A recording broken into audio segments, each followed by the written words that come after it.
ప్రియమైన వారలారా, ఎలా ఉన్నారు? బావున్నారా? ఉదయమున దేవుని కృప నూతనముగా ఉన్నది. ఉదయమున లేచిన వెంటనే మీరు స్తుతించి ఆ కృపను పొందుకోవాలి. అప్పుడు ఆ దినమంతా దేవుని ప్రసన్నత మీకు తోడుగా ఉంటుంది. అది మాత్రమే కాదు, మీరు అనేక కార్యముల కొరకు ప్రార్థిస్తున్నారు కదా. అవసరం కొరకు, అద్భుతం కొరకు, స్వస్థత కొరకు, విడుదల కొరకు, ఏమేమో కార్యముల కొరకు ప్రార్థిస్తున్నారు. మనం ప్రార్థించవలసిన ముఖ్యమైన ఒక కార్యము ఉన్నది. దాన్ని దినము నేను వేదవాక్యములో మీకు చూపించుటకు దేవుడిష్టపడుచున్నారు. 143వ కీర్తన 10వ వచనము. దావీదు అనే ఒక భక్తుడు ఉన్నారు. గొర్రెలు మేపుచున్న సాధారణమైన యవ్వనస్తుడను దేశమునకు రాజుగా హెచ్చించి అతని కాలములో గొప్ప గొప్ప కార్యములు ఆయన ద్వారా ప్రభువు చేశారు.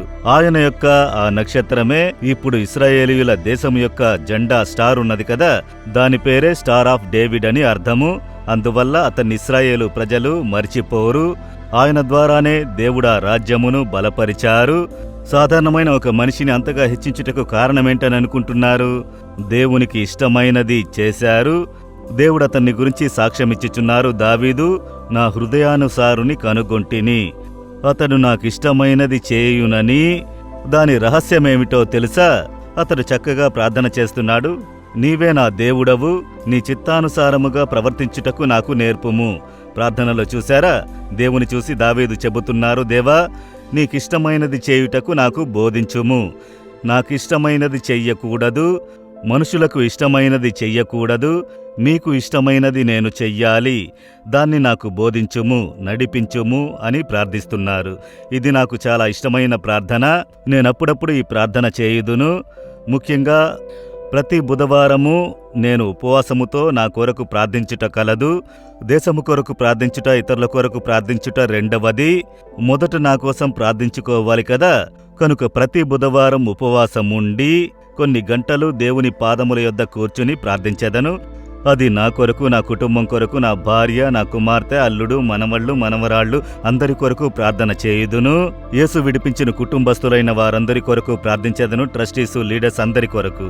కనుక నా కొరకు ప్రార్థించేటప్పుడు ఈ వాక్యమే, మీకు ఇష్టమైనది నేను చెయ్యాలి, మీకిష్టం లేని దేన్నైనా నేను చేస్తే నన్ను క్షమించుడి, అది నాకు సూటిగా చూపించుడి.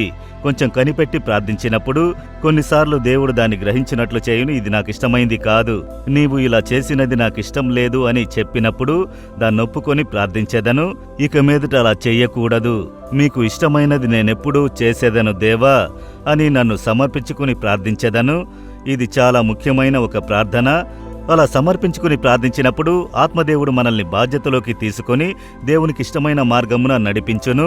దేవునికి ఇష్టం లేని కార్యము వచ్చినప్పుడు ఆయనే దాన్ని అడ్డుకొనును. కనుక మిమ్మల్ని సరి అయిన మార్గంలో నడిపించెదరు మీ జీవితంలో. దీన్ని మీ జీవితంలో ఉద్దేశంగా ఉంచుకోండి. అప్పుడప్పుడు ప్రార్థించుడి, యేసయ్యా మీకిష్టమైన దాన్ని చేయుటకు నాకు బోధించుడి. నేను ప్రార్థించుట మాత్రమే కాదు, వేదములో ఇది దేవునికి ఇష్టము అని అనేక కార్యములు ఉన్నవి. ఆ వాక్యములను ధ్యానించి వాటికి నన్ను సమర్పించుకొని ప్రార్థించెదను.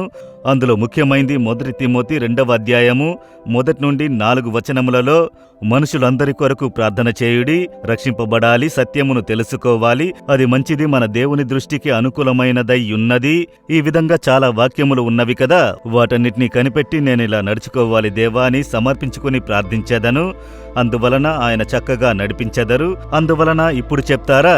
హృదయంలో చేపెట్టుకుని, యేసయ్యా మీకిష్టమైనది చేయుటకు నాకు బోధించుడి, మీకిష్టమైనట్లు జీవించాలి, మీకు ఇష్టమైనవి చెయ్యాలి, మీకిష్టమైనట్లు మాట్లాడాలి, మీకు ఇష్టము లేనివేవియూ నాకొద్దు, నన్ను మీరు కాపాడి నడిపించుడి.